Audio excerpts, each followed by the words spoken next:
The troops of the North Caucasus Front were preparing for a new breakthrough of the Blue Line. The enemy was improving its defensive positions. Tension in the fighting in the air fell. Raids of bombers and attack aircraft, both our and enemy, were episodic. They acted in small groups. Air battles between fighters were rare. The command of the Air Army, using the lull, took measures to make up for the losses suffered. Our division was ordered to pick up flying personnel in the nearest reserve air regiment. However, the young pilots of this unit, who arrived from flying schools, were not yet prepared for flights on new equipment. It was impossible to take such pilots and retrain them in combat conditions. And we did not have time for this. The Air Army Command found another way out to replenish the division at the expense of regiments, leaving for rearmament from Chaika and I-16 airplanes to new high-speed fighters. While the issue of replenishment was solved, our squadron continued to fly to cover the concentration of ground troops.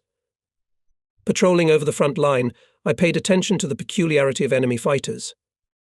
After a number of unsuccessful attempts to prevent our pilots to fulfill combat tasks, Hitlerites changed tactics. During the period of work of our bombers on the defensive nodes of the enemy Messerschmitts, and did not try to attack them, fearing strikes patrolling fighters. They circled away, waiting for the departure of our groups after the fulfillment of their combat mission. And as soon as our bombers lay down on the reverse course, Messers rushed after them. We already knew this technique. It was explained by the fact that after the successful fulfillment of the combat mission comes some relaxation. The attentiveness of our pilots over their territory becomes lower. In this situation, the fascists tried to shoot down the lagging or lost vigilance crews. Having consulted with my comrades, I decided to use my cunning, to use surprise. I see the bombers finish working on the target. I took the patrolling group with a gain of altitude to the west. At the estimated time, we'll turn around on the reverse course. At the expense of the previously gained altitude, descending quickly catch up with the group of bombers. Calculation was accurate in the rear hemisphere, are attached to attack Messerschmitts. Fascinated by the pursuit, they do not notice our convergence, and fall into a trap themselves. Lines at point-blank range, and a minute ago confident Hitlerites on burning Messers fall to the ground. The rest go to dive, then at high speed flee to the west. Our group, having struck a blow, again goes to the heights and continues patrolling over the front line. It is dangerous to pursue Messerschmitts. At this time, Junkers can come up to the height and unhindered bombing strike on our troops. And this is a failure of the task. We had to subordinate our desire to beat the air enemy to the main requirements of the day. Retreat from this always led to bad results. Unfortunately, violations were sometimes found in combat practice. The rare appearance of enemy bombers, weak activity of fighters to some extent relaxed the pilots, reduced their demanding of themselves in the performance of functional duties in combat sorties, caused some prestigious desire to increase their account of downed aircraft. Because of this, I once had to endure a heavy battle with a numerically superior enemy. One morning I was urgently summoned to the CP. The regiment commander set the task to immediately fly 6 to Krimskaya. The second pair of your group will be headed by Rechkalov, and the third Lukyanov, he said. Comrade Commander, this is some kind of a team of equal imposition chiefs. Permission to go as a flying group. Above Krimskaya, very powerful cloud cover. The Tiger ordered to send the most experienced pilots. Don't haggle and fly faster. The composition of the 6 caused me apprehension in the success of the combat task, but it was useless to argue. Approaching the village of Kievskaya. A pair of Mi-109s jumped out of the clouds to our right.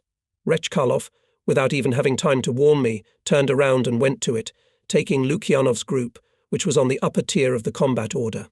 In the rear of the enemy's defences we went only with the wingman Tabachenko. Above us found a dozen Messerschmitts. Having given the command to gather the group over Krimskaya, I aimed at it. From above, in the tail of our planes, suddenly fell a pair of Mi-109s. We energetically turned around and went into a frontal attack. Messerschmitts did not accept it, began to turn in the opposite direction. The lead Mi-109 was late with the maneuver and got into my sight. I gave him a belly shot. and the Mi-109, engulfed in fire, ran to the ground. Now it's the leader's turn. And at that moment I saw 4 Messerschmitts attacking us from the right and from above. I made a combat turn towards them. But they, bypassing us with a gain of altitude, got away from a frontal attack. For about 10 minutes our pair fought off the attacks of the enemy group. Rechkalov's 4 never showed up. And how it was needed now. The enemy so far acted sluggishly. It was felt that the shooting down of Mi-109 at the beginning of the battle psychologically affected the enemy pilots, reduced their activity. But it was impossible to count on it for a long time. In the course of the battle suddenly appeared, and a pair of Nazi fighters Fokker. From a distance of almost 2,000 meters it opened fire on us. We could not be afraid of firing from such a distance, but suddenly my wingman dived under me. "Tabachenko, stand in your place, or Messers will eat you," I gave a command. "Commander, I'm wounded, I'm going home." "Cover me." That was not good at all. What to do? If we escort Tabachenko, the whole pack of enemy fighters will rush after us. We'll be shot down like partridges. I decide to continue the fight with 10 enemy fighters, to restrain them in battle and ensure the safe departure of the wingman. Tabachenko, dive for Krasnodar, I'll cover. Continuing to repel attacks, I watched the enemy group, ready to rush after those who would try to pursue Tabachenko. Having received a radio message about his approach to Krasnodar, I caught a convenient moment, made a sharp turn and diving to the ground, came out of the battle. After landing was a conversation with Rekalov. "Did you throw my pair to the Messers?" "You see, Messers appeared to our right. I decided to shoot them down. They ran away into the clouds, and Lukyanov and I couldn't find you."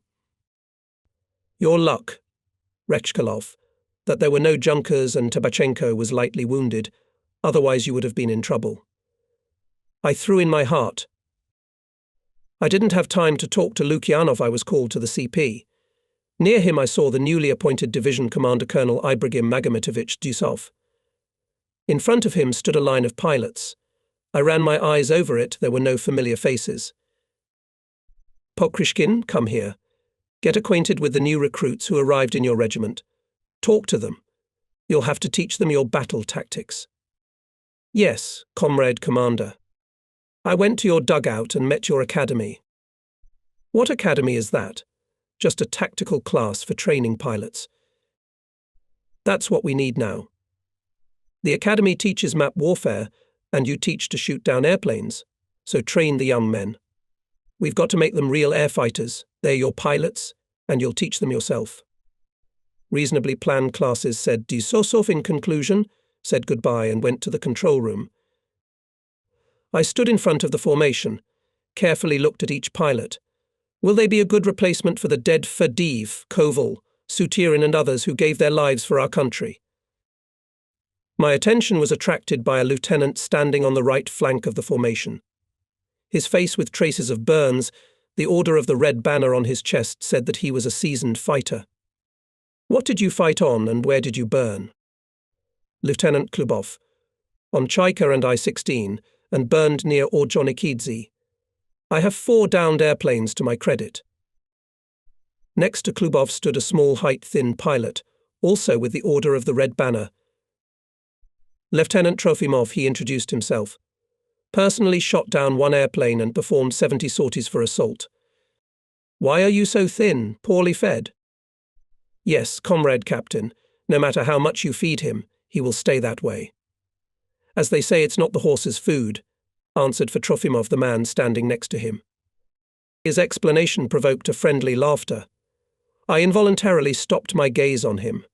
In a shabby uniform, without insignia, in soldier's boots with winding. A private infantry fighter. "Who are you?" asked the wit. "Soldier Sukhov," he answered cheerfully. "Soldier." I was surprised. Soldiers do not fight on airplanes. "How did you get into the formation?" From his explanations, it turned out that last year, because of the shortage of airplanes, all their graduation from the aviation school was sent to the cavalry, where he fought in the Kalmyk steppes. He was a machine gunner. Recently, he was transferred to the air regiment. I must not hide. Further acquaintance with the replenishment was disappointing. The vast majority of pilots had little combat experience, and some had none at all. I imagined the responsibility that fell on my shoulders. It was necessary, without stopping combat sorties, to teach the newly arrived pilots to fly the strict, high-speed Cobra, to master the tactics of action, to introduce them into combat. Until all this is not accomplished, you cannot send them on combat missions. During the conversation there was an idea to prepare and create from the replenishment of the permanent 8 for sorties to combat missions. I was tired of failures when driving non-combat groups made up of pilots from different squadrons. Having finished the survey, I briefly explained what topics on theoretical and flight training we will master. Then, with the young replenishment, held the first lesson deputy commander of the regiment on the political part Mapogribnoi. He spoke in detail about the combat path of the unit, the pilots whose merits made the regiment guards, named those who died heroically in battle. He called to support and strengthen the combat traditions, to fight bravely, as befits the guards. While the political officer was conducting the class, I had time to sketch out the questions that should be worked on first. On the tactics of fighter planes will tell you about Alexander Ivanovich Pokrishkin. He has recently been appointed Assistant Regiment Commander for Tactics and Aerial Firing. In these matters he is the main expert in the regiment. With a smile gave me the floor Mikhail Akimovich. So began the forced training of the arrived pilots. Classes on studying the material part of airplanes were replaced by lessons on the theory of piloting, on tactical training. I had to, as they say with a move to develop a program to put into service replenishment, pick up teachers. The study of the aircraft was conducted under the guidance of engineering staff. Flight training, tactical and combat application were entrusted to me. The training was held with great tension, using every free minute from combat sorties. And when we were in the air, the young people mastered the topics on their own. At the first lesson I briefly dwelt on the necessity of formation of high moral and political qualities in pilots' patriotism, love for the motherland, sense of duty, courage and initiative. An air fighter should know well and skillfully use combat equipment, know the habits of the enemy, improve battle tactics. After that I turned to specific issues of combat training. You used to perform tasks mainly on assaulting enemy troops. You operated at low altitude, on slow airplanes Chaika and I-16. You were forced to develop tactics of defensive combat on turns. We covered each other's tails with fire and repulsed attacks of messers. Is that right? Or am I mistaken? That's the way it was. We spun a merry-go-round and shot back, was heard in reply. Now we must give up that resolutely. A fighter is a weapon of offense. You have to fight on it actively, boldly, imposing your will on the enemy. If you want to win in battle, the basis of battle tactics must be the formula height-speed maneuver fire. Whoever is above the enemy is the master of the air. Height is speed, speed is height. In other words, maneuver from altitude gives speed, and speed allows vigorously gain altitude.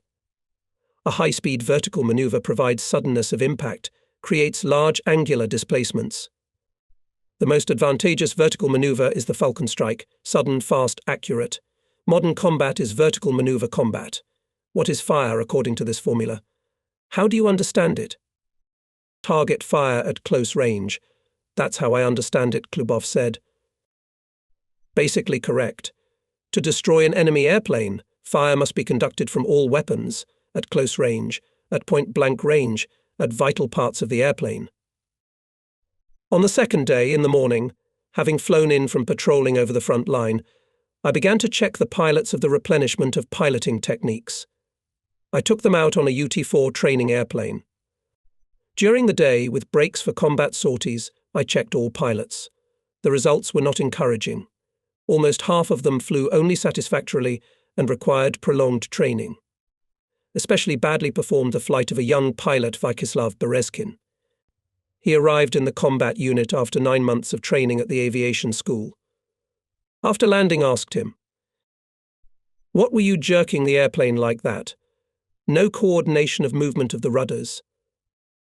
"Forgive me, comrade captain.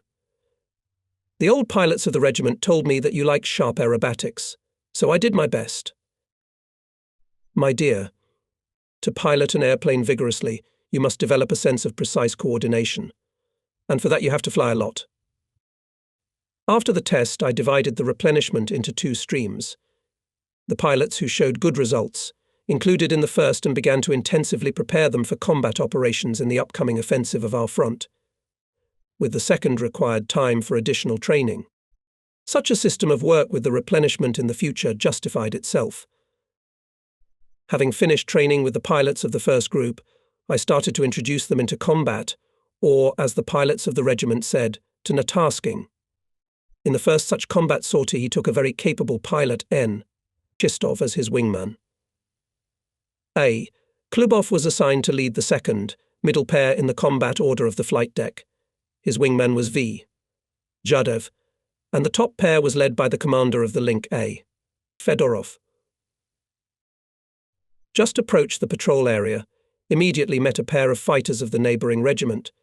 They were chasing a single Me-109.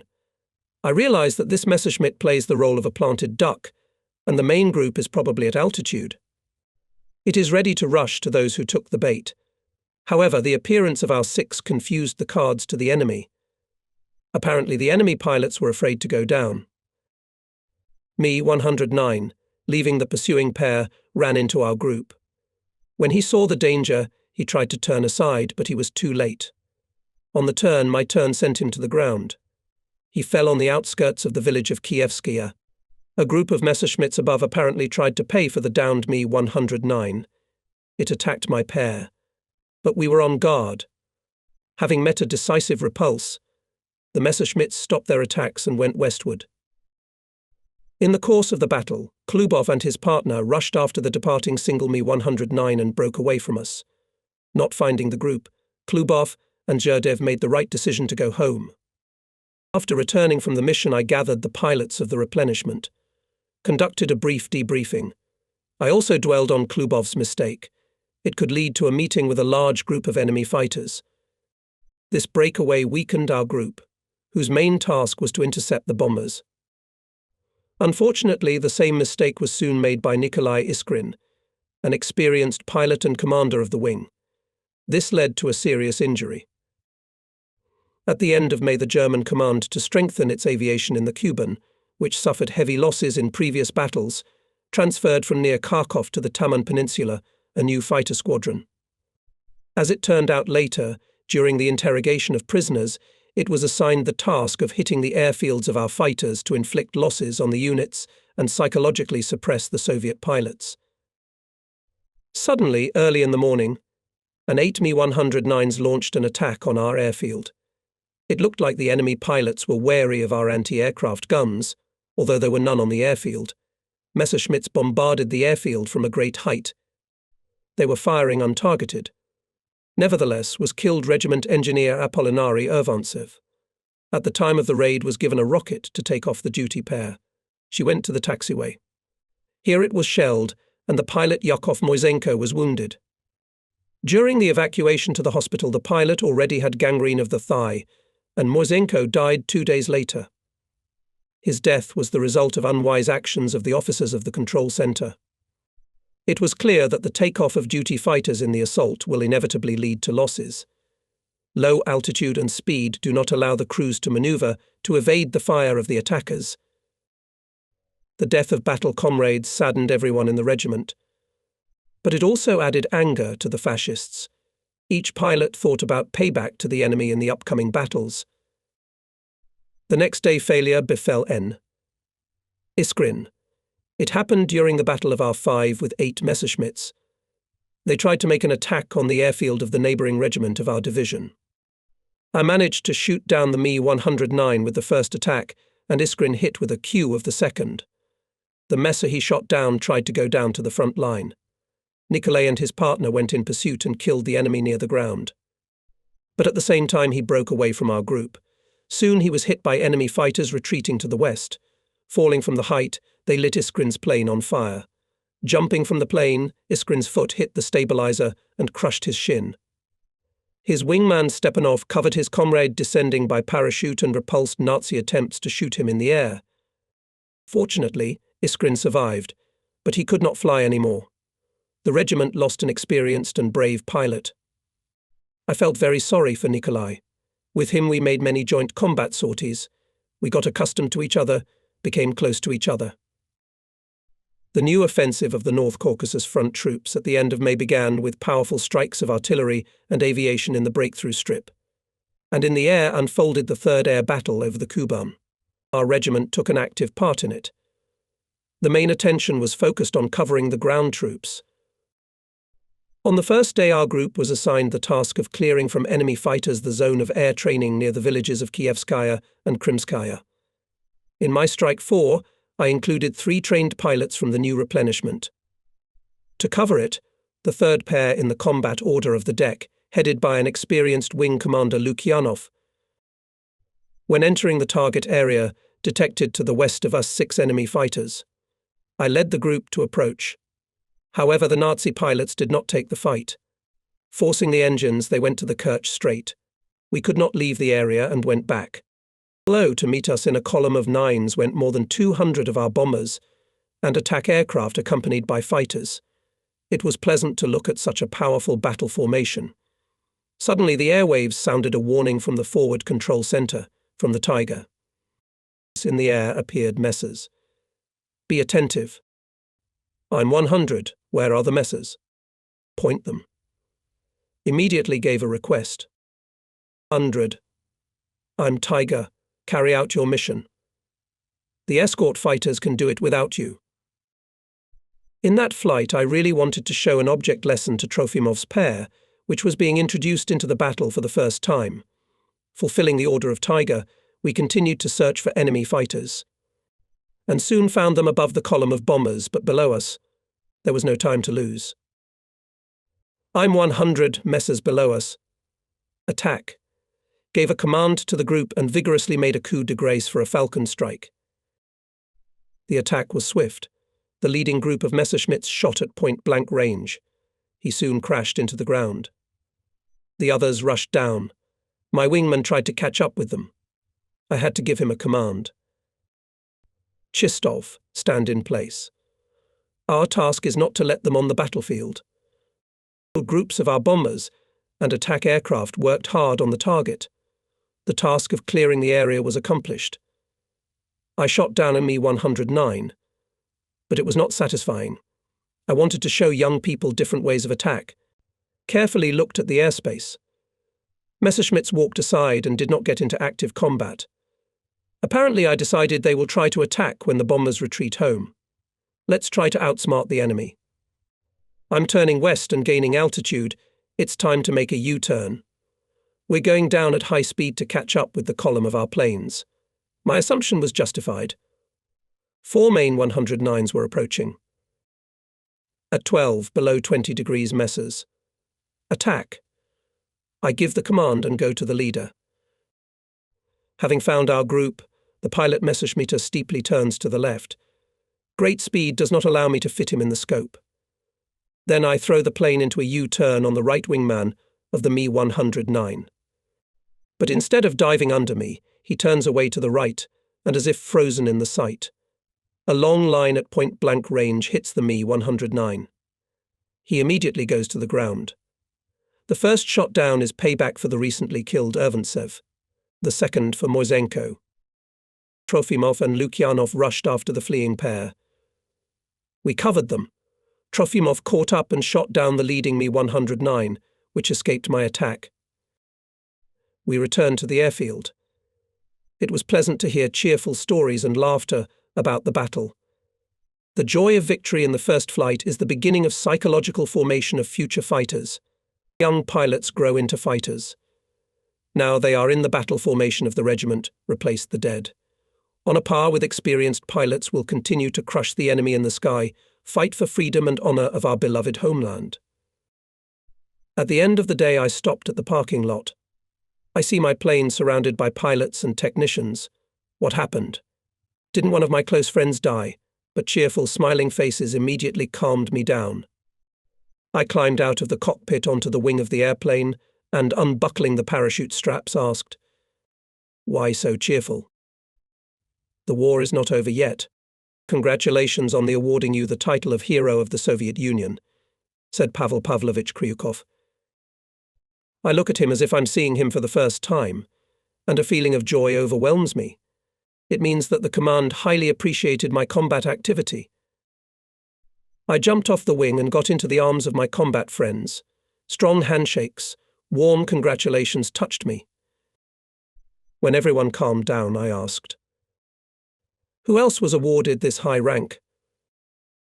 "In our regiment Fadiv, Rechkalov and me, and in neighbouring regiments Boris and Dmitry Glinka, Semenishin and other pilots," said Kryukov.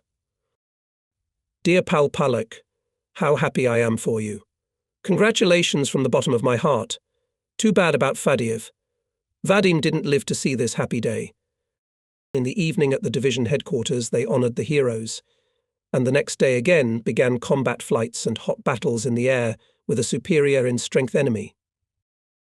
The German fascist command, in an effort to hold the defence, engaged additional bombing squadrons from southern and eastern Ukraine, concentrating more than 1,400 aircraft. The enemy created a 1.5 superiority over the Soviet air group in the Kuban. To some extent, this also affected the results of the actions of ground troops. After the capture of several settlements, the offensive gradually ran out of steam. The talented military commander Colonel General Ivan Efimovich Petrov, who took command of the front at that time, reasonably assessed the situation and the opposing forces. With the permission of the Supreme Command headquarters, he decided to stop the offensive and began to prepare a decisive defeat of the enemy on the Taman Peninsula. There was a relative lull in air battles.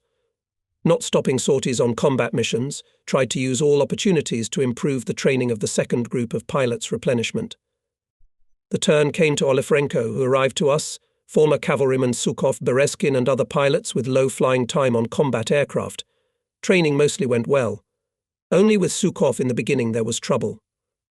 Performing a complex aerobatics in the zone, on a vertical slide Sukhov piled the car on his back. The fighter lost speed and went into a reverse corkscrew. Watching the plane falling to the ground, I counted the turns and realized that the only salvation was to leave the Cobra. "Sukhov, Sukhov, jump. Jump immediately," I ordered on the radio. The airplane continued to rotate, falling to the ground. Here is already near the ground. My heart clenched. It seemed that doom was imminent. I even involuntarily turned aside. "Comrade Commander, you're shouting in vain to Sukhov. Our soldier is already on the ropes above dangling," said Andrei Trud with a grin. He was standing next to me.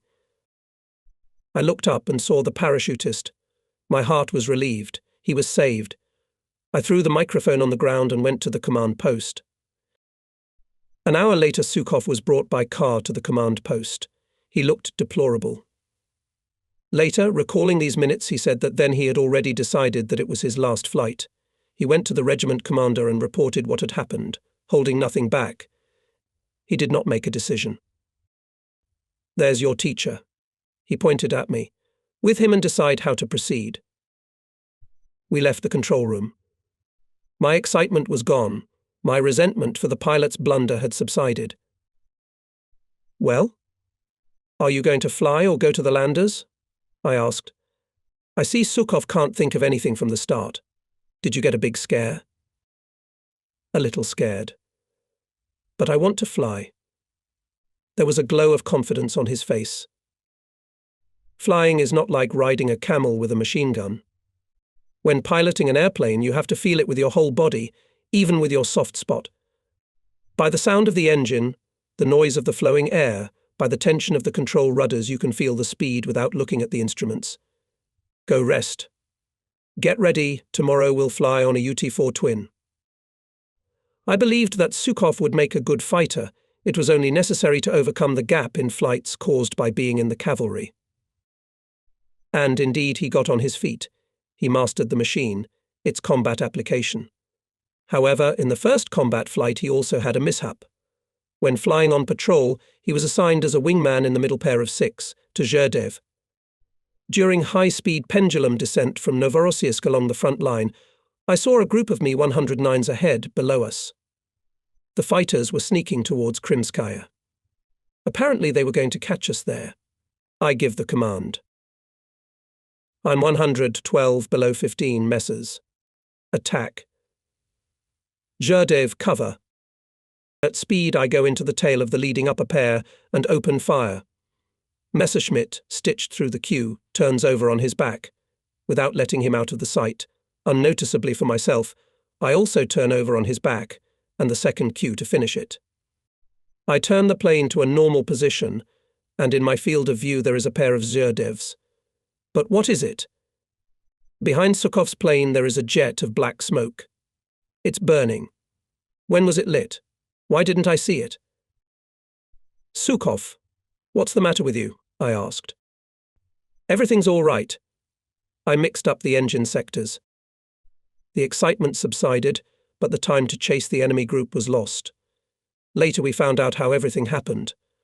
Worried, Sukhov gave forward sector of altitude corrector instead of throttle. The engine, of course, malfunctioned, throwing out unburned mixture.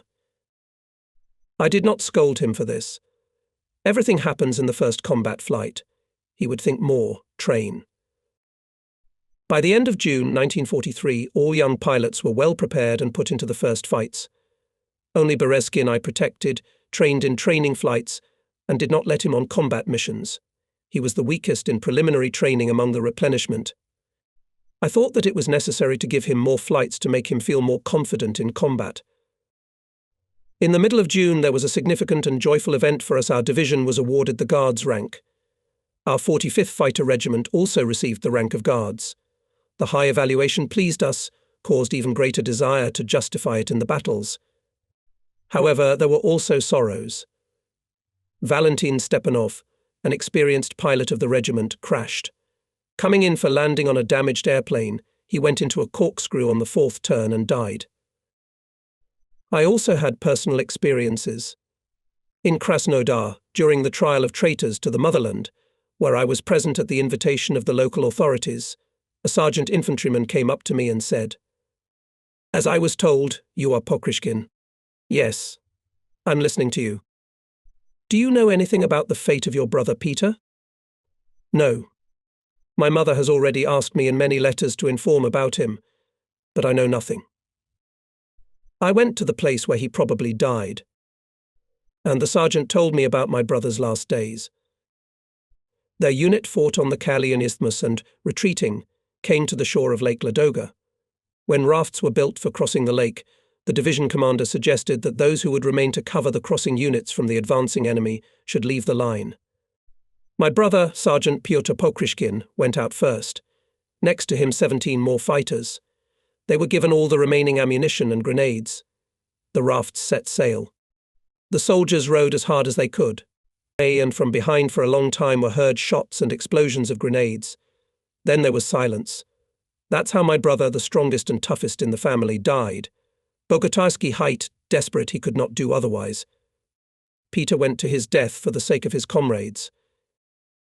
I didn't write to my mother about it. Let him be alive for her for the time being. And we must pay the enemy in full for the dead heroes, for the tears of mothers. During this period, the Battle of Kursk began. We knew that one of the biggest battles of the whole war was fought there. We rejoiced at the successes of our aviation and envied those who in fierce air battles burned fascist air squadrons. The pilots were worried that they were on the sidelines of this battle and looked forward to the relocation of our division to Ukraine. But it was reassuring that our Cuban combat experience is used by aviation over the Kursk Bulge. The day came when, to our joy, the command to relocate to the southern front was received. We realized that we would take part in the breakthrough of enemy defenses on the Mayas River and in the liberation of Donbass. My group was the first to fly out. In the 8 all pilots, except me, were from the young replenishment. My wingman was Georgy Golyubov, the second pair in the link led Zhiedev, and the second link Klubov. On this composition I pinned great hopes in the upcoming battles. Ahead showed Rostov. Goodbye, Kuban. Over your land had to spend a lot of heavy fighting. Our battle friends died here. Kuban brought glory to the regiments of our division. In the battles over this land, many of my tactical plans were confirmed. The pilots of the regiment have mastered a new perfect tactics, and we use it in the battles for Ukraine. The slag heaps of Donbass appeared ahead. It's been a year since I last saw them. Now the triangular silhouettes in the distance cheered me. Retreating, believed and promised that we would come back here. And here we are again. Steering after landing at the airfield Lyubomoy and watching the landing of the planes of my group, I did not see on them suspended tanks for spare fuel, and there was my instruction to fly with them. I gathered the pilots of the 8.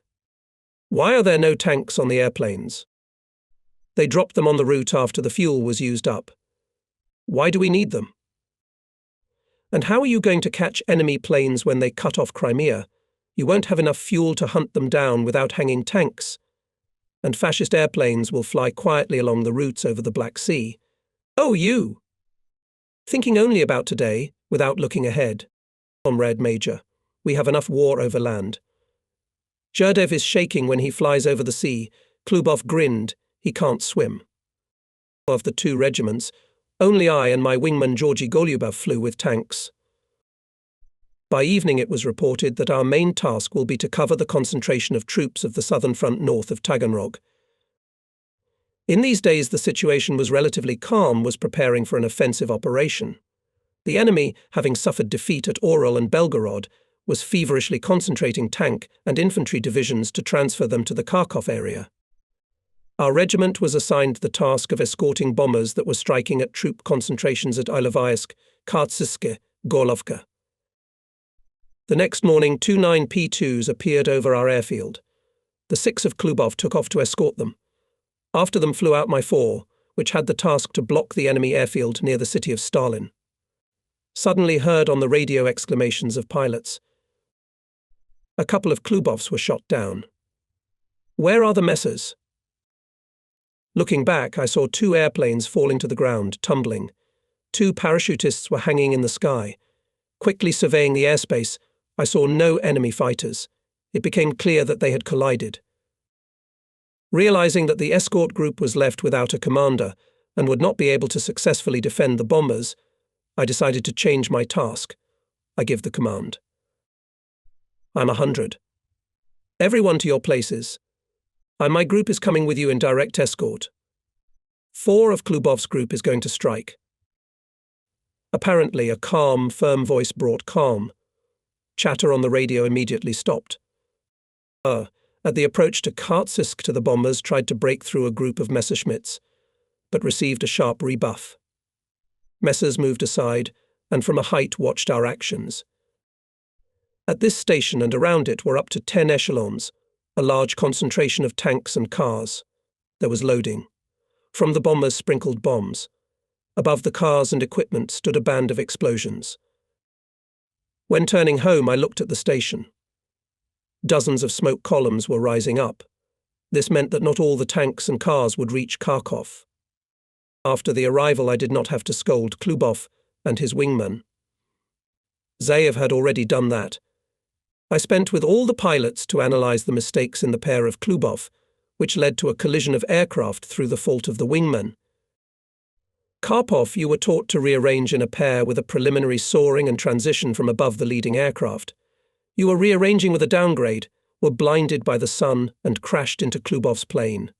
What more study do you need? My fault, Comrade Major. An old-school habit has failed me. It won't happen again. Please don't suspend me from combat flights. You'll fly. But remember, during vigorous maneuvers of a pair, the wingman always goes in a sharp extended bearing. Remember this on the ground and in flight. Bombers' strikes on loading stations, fighters' assaults on ferry routes considerably disturbed the enemy divisions. Further they were passed on, like a baton, to the neighbouring southwestern front. There they were handled by the aviation of the 17th Air Army.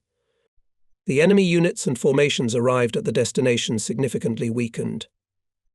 This was our help to the ground troops advancing west of Kharkov. Having fulfilled this important combat task, the regiment switched to cover the front line. There, from the first combat day, successfully operated the 100th Regiment. Its pilots had already shot down enemy airplanes. But meetings and battles in the air were rare. The enemy was not active. In this relatively calm environment, Squadron Commander Rekalov released in the first combat sortie Berezkin. He went as wingman to the commander of Tsvetkov. The pair flew out for reconnaissance. Having accomplished the task, on the way back they met over the frontline scout plane Focke-Wulf 189, covered by 4 Messerschmitts. Tsvetkov decided to attack the fighters, and Berezkin ordered to attack the frame. The young pilot acted bravely, but hurriedly opening fire at long range. Rama, maneuvering, slipped out of the sight. Berezkin was wounded in the arm and leg by the gunner's fire. In an effort not to let go of the enemy scout, the Soviet pilot hit the wing of his plane on the tail part of the frame, and it, falling, fell to pieces. Vyakoslav's damaged machine also began to fall. There was only one thing left for salvation: a parachute. Fortunately, the west wind blew Berezkin to the front line of our troops. He was treated and sent to the hospital. He returned to the regiment almost 3 months later. In mid-August, suddenly received an order for an immediate flight to the area of Izium. The southwestern front began an offensive operation to the rear of the Donbass grouping of the enemy. Our 9th Guards Division of the Reserve of the main command was being transferred to reinforce the 17th Air Army.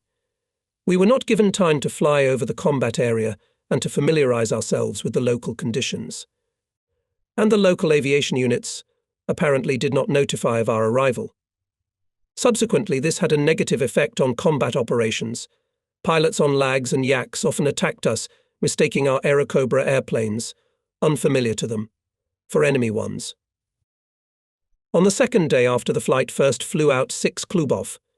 South of Izium pilots found 2 scouts correctors Focke-Wulf 189, accompanied by 2 pairs of fighters. At altitude were still detected 4 fighters. Klubov gave the command to cover it, and from above the pair suddenly attacked the correctors. Both frames were shot down with the first attack. Covering Klubov, Andrei Trude ignited a Messerschmitt. It was a good start of combat work on a new front for us. Flying out after them 6, we arrived in the area of cover according to the schedule. There was already fighting with enemy fighters group Lag, to replace which we came. The enemy bombers, unfortunately, had time to bomb and went south. Our group caught up with them. With the first attack, I managed to shoot down a U-88. In subsequent attacks, several more enemy machines were shot down and hit. However, an order from the Forward Control Center forced us to stop the battle and return to the breakthrough area, where a new enemy air raid was expected. During subsequent sorties, I noticed that the enemy's long-range reconnaissance aircraft repeatedly flew to our rear. It flew at high altitude and almost always at the same time. We decided to intercept it by the method of free hunting. We flew as a foursome. Such a group composition was envisaged in case of a possible meeting at altitude with enemy fighters. The weather was excellent, visibility was good. When crossing the front line, I found below us 4 Fokkers. They were chasing the Lag, going towards the sun. I gave a command to attack and dropped my plane into a dive. At that time, apparently mistaken for the enemy, my pair was attacked by La-5s and foiled our plan. Fokkers, using the hiccup, managed to escape. Having broken away from Lavochkins, with gaining altitude, we went to the rear of the enemy defense. The scout was seen above us at 2,000 meters. 100th. There is a higher plane ahead. Reported Viktor Zerdev, the leader of the second pair. I see. We're gaining altitude. Don't turn around. Let him pass to our side of the front. I realized that by turning on him from below, we would scare the enemy pilot, make him change course. And then we'd have to chase him over enemy territory. And that's not favorable. Having let the U-88 pass over us, after some time the group turned around and with a gain of altitude went in pursuit. After the flight, the front line caught up with the scout at an altitude of more than 8,000 meters. He, confident of impunity, flew carelessly. At a short distance, I put him in my sight. I give a line to the shooters. U-88 turns steeply to the right, tends to go south. The second long Q hit the left engine and the center wing, where the fuel tanks are located. Piling on the turn, the burning scout finished its last flight. On this day, young pilots also opened a personal account. and in the evening solemnly celebrated our glorious holiday aviation day. In the morning it became known about the offensive on the Mias River. Our division was ordered to return to the southern front. The new relocation did not upset me. On the Mias in the south of Ukraine, I was familiar with the terrain and airfields.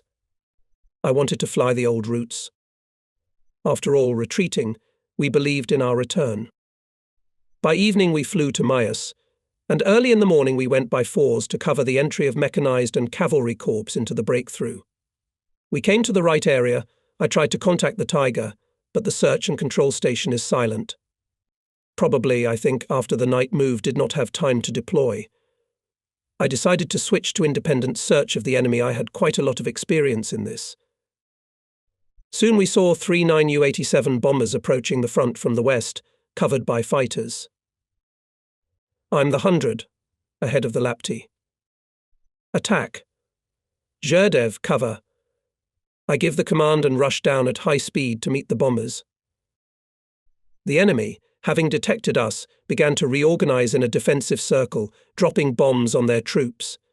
Attack and U-87, with Howling, went into a steep dive to the ground. A slide and a second attack. A line hits the back of the nearest U-87. He turns over. A line on the belly, and the bomber falls to pieces. Again going uphill. I hear the voice of Tiger on the radio. Sotka, attack the bombers. Attack. Help is coming to you from the south. I looked to the left. 4 fighters were approaching us. Brothers, we got work to do. Hurry up and get over here. I radioed and I looked at the approaching vehicles. Brothers went with smoke from the afterburner engines. It was Messerschmitts. I turned around for a frontal attack. Then I heard, Sotka, I'm Sukhov, covering you. Golubev was hit. He went home. Messerschmitts, not taking a frontal attack, stretched out in a column. I understand, trying to bypass us to attack us, stretched out in a sharp bearing pair. Suddenly I see in the tail of Sukhov's plane Messerschmitt. Sukhov went trace. I shout to him, pull, Sukhov, pull the handle on yourself. Pull harder. Bullets hit the wing of the plane, and it went down in a sharp turn. Hit. Don't let them kill me. I angrily attacked the 4, shackling them in combat.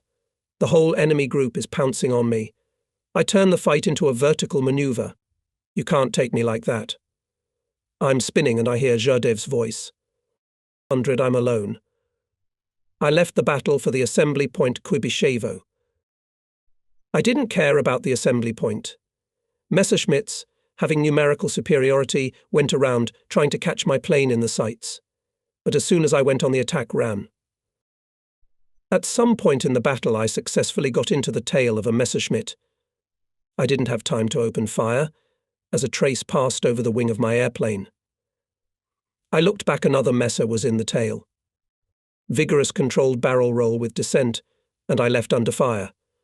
The enemy who was attacking me passed over me. I raised the nose of the airplane, put the crosshairs of the sight on a reproach and opened fire. From the wing of the Messerschmitt stretched a white jet of steam, broken radiator, cooling engine.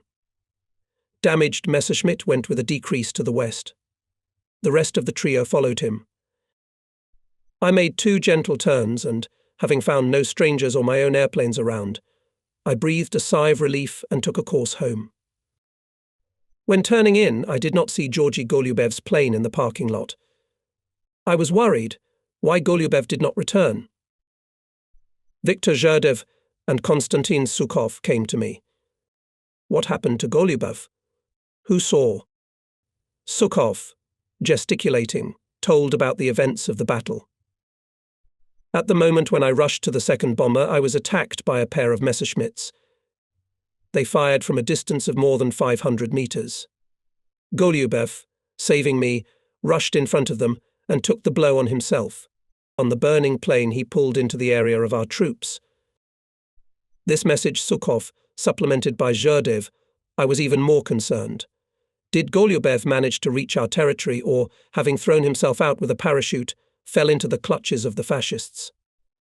I regretted that flew on Patrol 4. Such a group is too weak for a serious battle.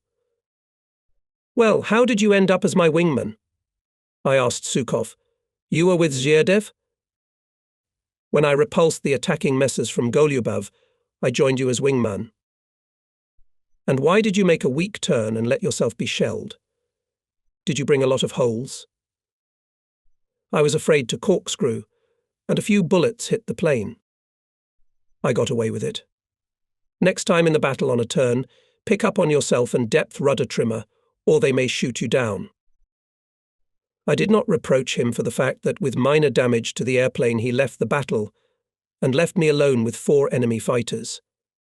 In the first battles, even minor damage from bullets seems heavy to a young pilot. This shyness with time, as he gains combat experience, passes. Flying out after our return, 6, headed by Squadron Commander Sergei Lukyanov, held 2 heavy battles. Young people showed themselves brave fighters. When approaching the 6 to the area of Cover Tiger, reported, Lukyanov, on the approach of groups of bombers. Quickly attack. Roger. I'll do it. At the same time, the voice of the leading upper pair, Trofimov. Ahead on the right are 2 groups of bombers with fighters. On Lukyanov's command, Trofimov's pair fell on the Messerschmitts and restrained them in combat. The pilots were active and shot down the Mi-109s. Lukyanov's and Fedorov's pairs attacked the first 9 bombers from the side of the Sun in the forehead. Immediately set fire to 2 U-87s. Hitlerites in panic fled. Then our 4 hit the second 9 of the enemy from the rear hemisphere. 2 more Junkers crashed into the ground. Bombers in disorder rushed in the western direction. Pursuing them, our pilots saw the third 9 bombers approaching the area of cover and went to approach it. The first attack and the burning U-87 fell out of formation. Dropping bombs on their own territory, the bombers, breaking the formation, abruptly turned back. Lukyanov's group could no longer pursue them. The Messerschmitts piled on. There were more than 10 of them. We had to fight with them, having at the limit of fuel and small remnants of ammunition and shells. All day until darkness, the pilots of the division, having refueled their planes, were in the air, covering the successful offensive of our ground troops. During this intense combat day, the pilots of our regiment alone shot down about 10 bombers and almost as many Messerschmitts. The second day of our stay on the Maya's front was no less full of combat sorties. The enemy sought to eliminate the defence breakthrough and disrupt the entry of the mobile group of front troops, mechanized and cavalry corps. Despite heavy losses in the air, the leadership of Hitler's air formations intensively threw into battle groups of bombers under cover of fighters. In the evening counted the results of 2 days of fighting, summarized the actions of each pilot, pleased with the success of young people.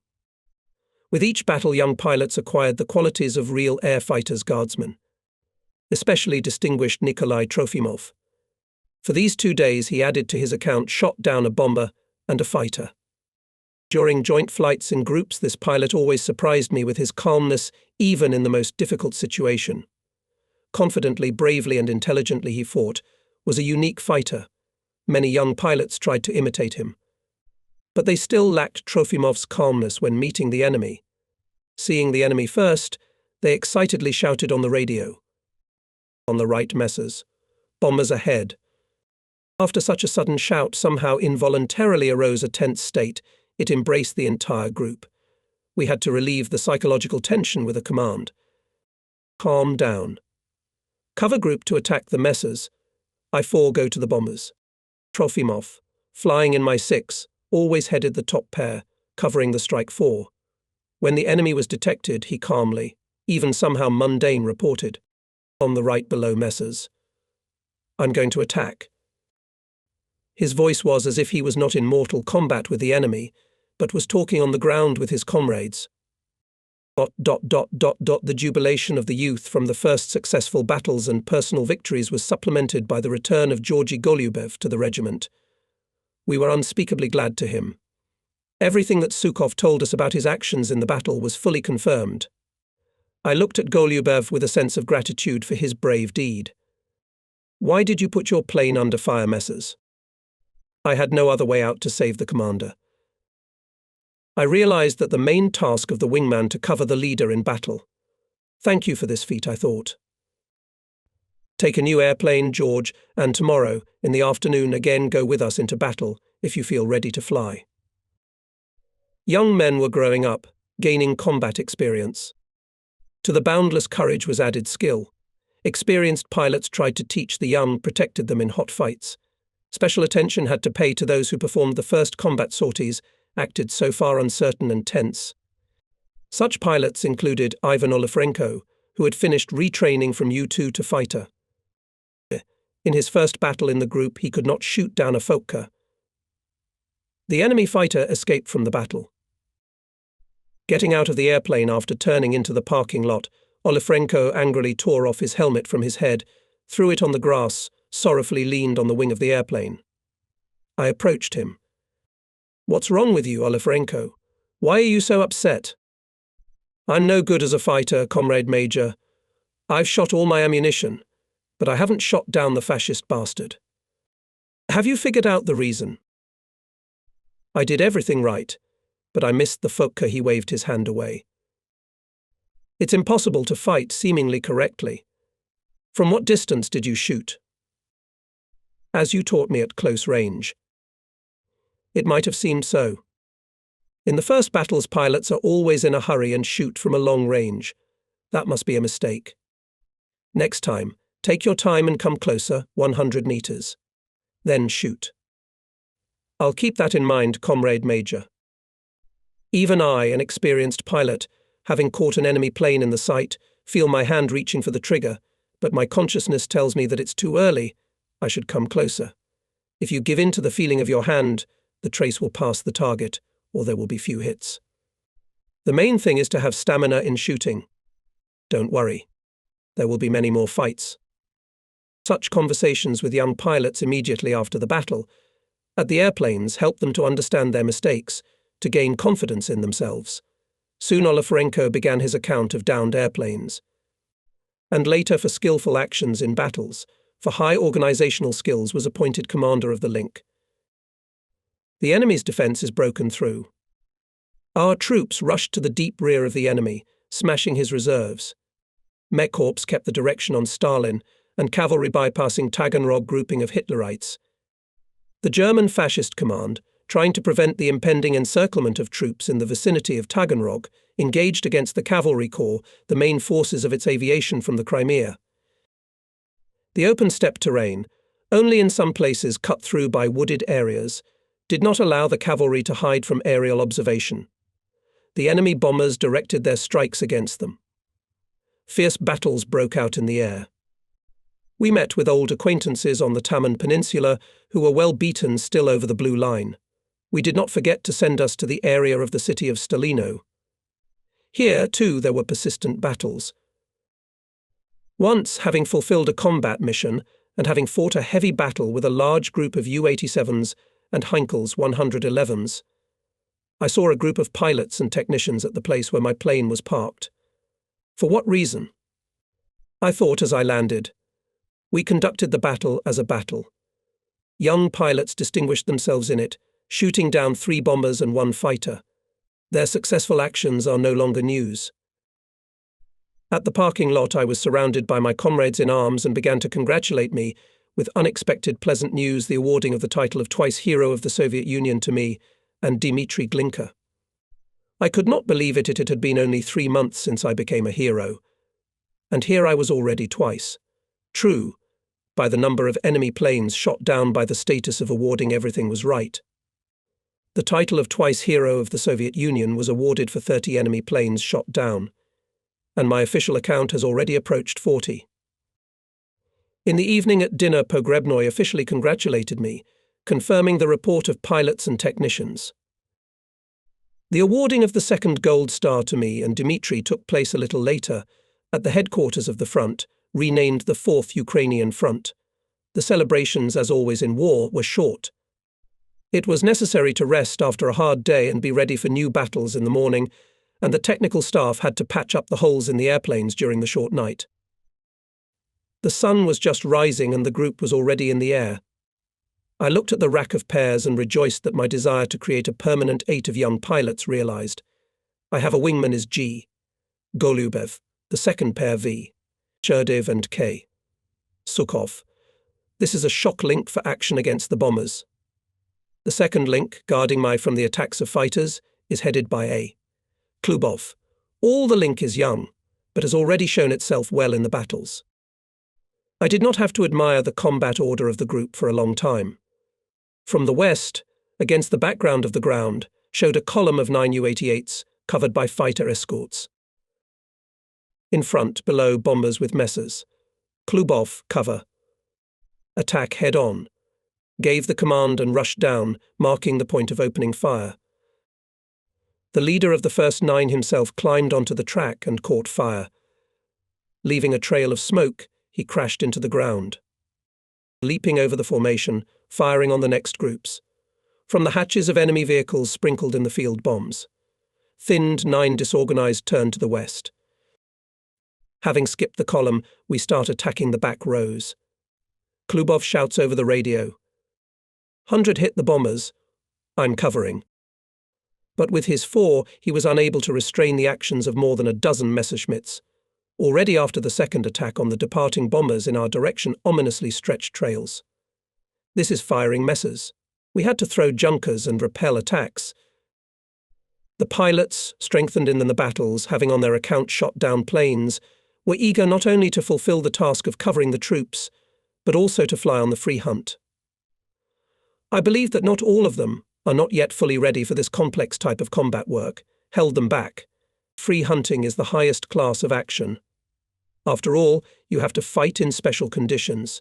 Singly or in pairs stealthily penetrate the fighters in the rear of the enemy, independently find the target, and suddenly destroy it, avoiding a meeting with large enemy forces, trying not to get under heavy fire of anti-aircraft guns.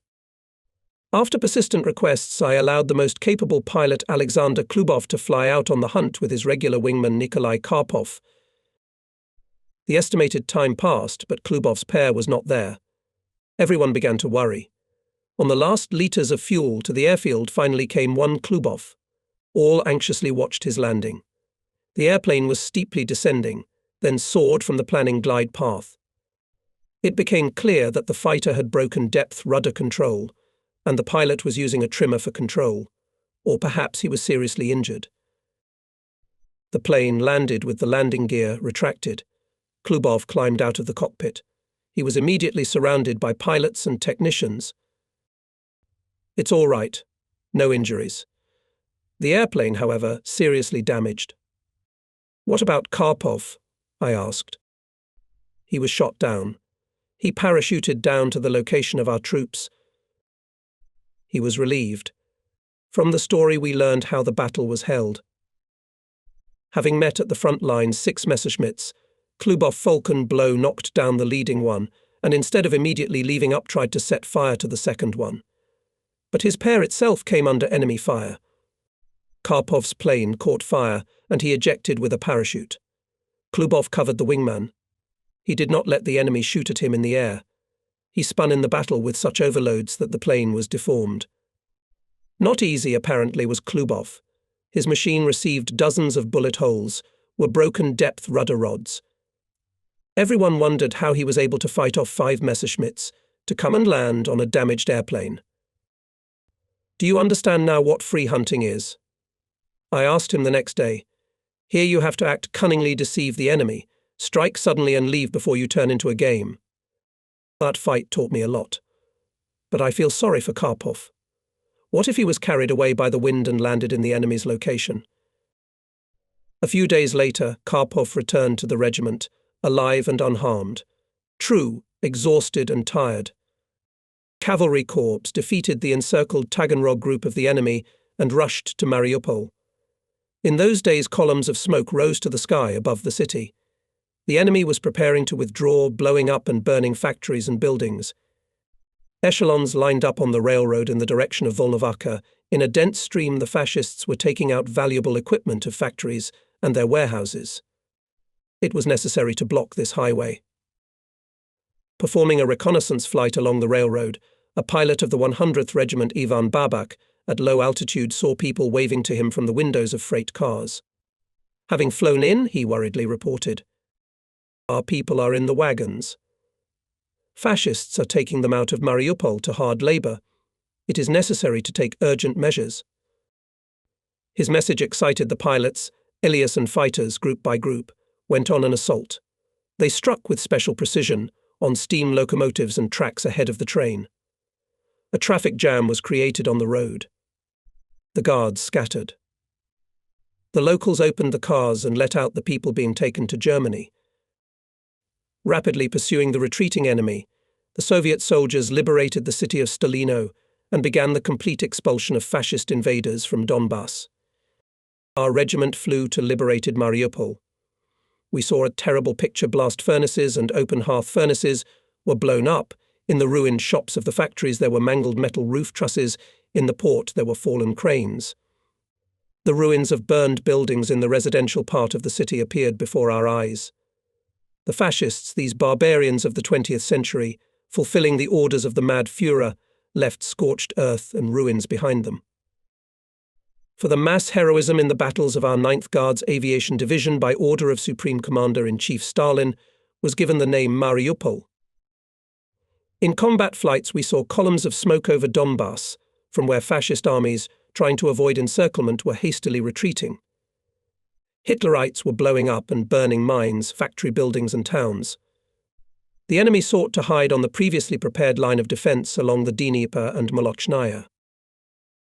In the morning, to cover the troops, leaves the 1st Squadron.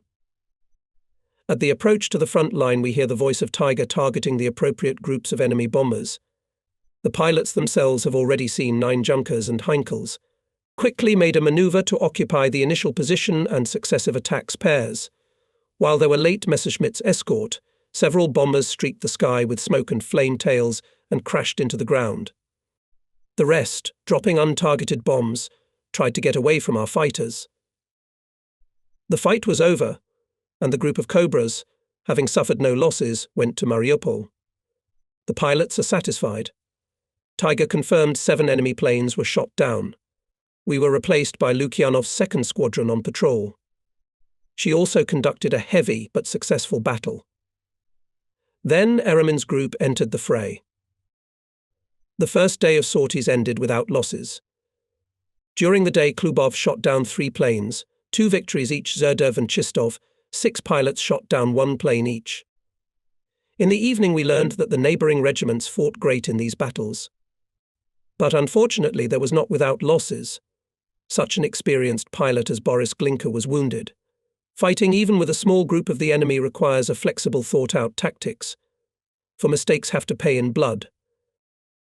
In this flight, Boris, trying to prevent a group of U-87s from aiming a strike at our ground forces, went to attack a tightly going 9, and the speed was low. It did not give an opportunity to quickly jump through the fire barrier of the enemy's aerial gunners. Glinka's plane was shot down, and Boris was badly wounded. The bullet hit him in the left shoulder.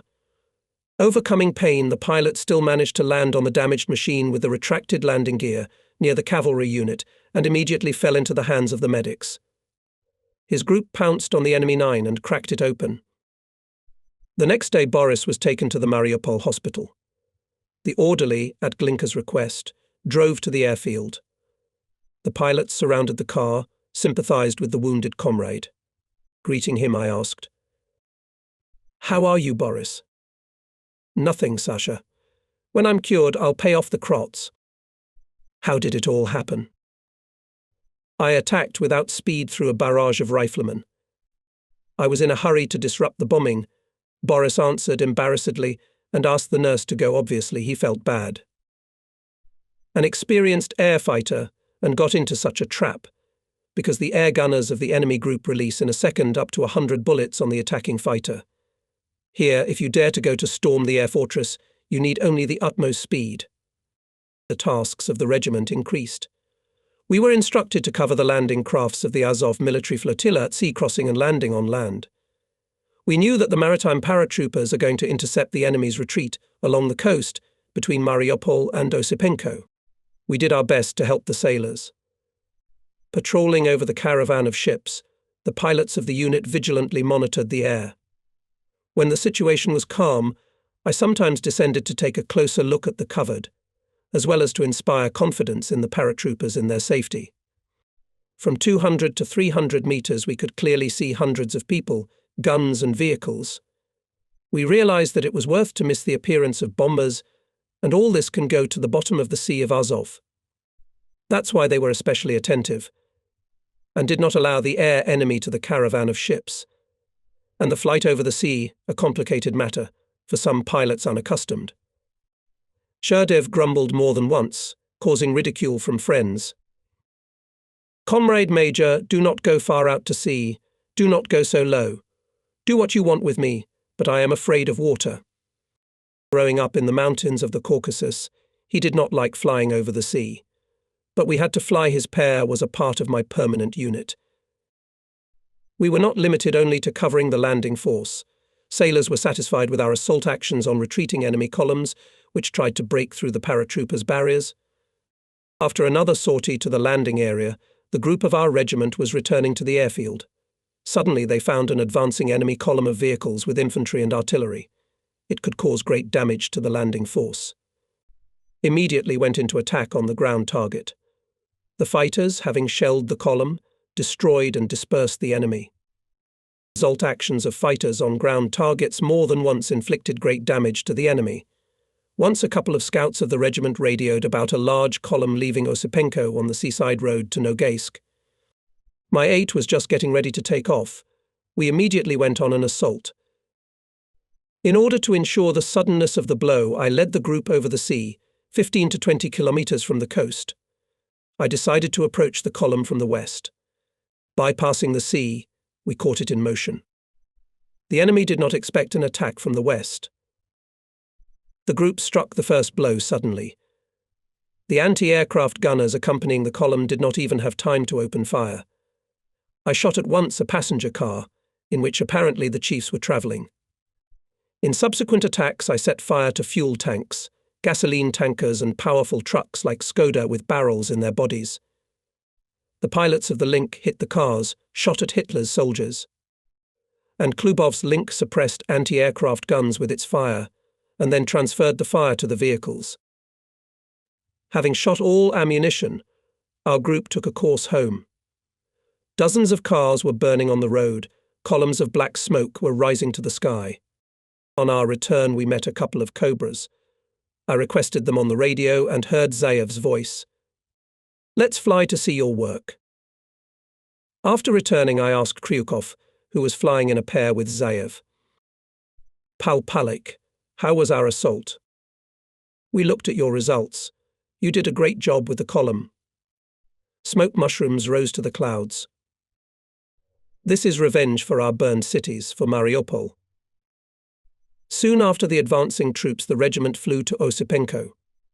To our previous tasks, added intensive reconnaissance of enemy defences on the Molochnaya River and monitoring the exit of his troops from the Crimea. Reconnaissance flights to the deep rear of the German defences on our section of the front began after a visit to the regiment deputy commander of the Red Army Air Force FY Faye, Falaliv. He set the task to conduct reconnaissance of traffic on the roads, as well as to obtain information about the airfields of the Crimea. Such a task could be accomplished only by flying with additional suspended tanks. And in the whole division there were only 2 of them, me and my wingman Golyubov. All the rest were left in the rear units in the Kuban or dropped during the flight. Our tanks, we and fly with them, I decided. It was dangerous to give them to other pilots for reconnaissance flights. They could be dropped in flight. And then my plans for free hunting. In the air, communications over the Black Sea, after cutting off the Crimea from the land, will be thwarted. I decide to fly only my pair on these difficult tasks.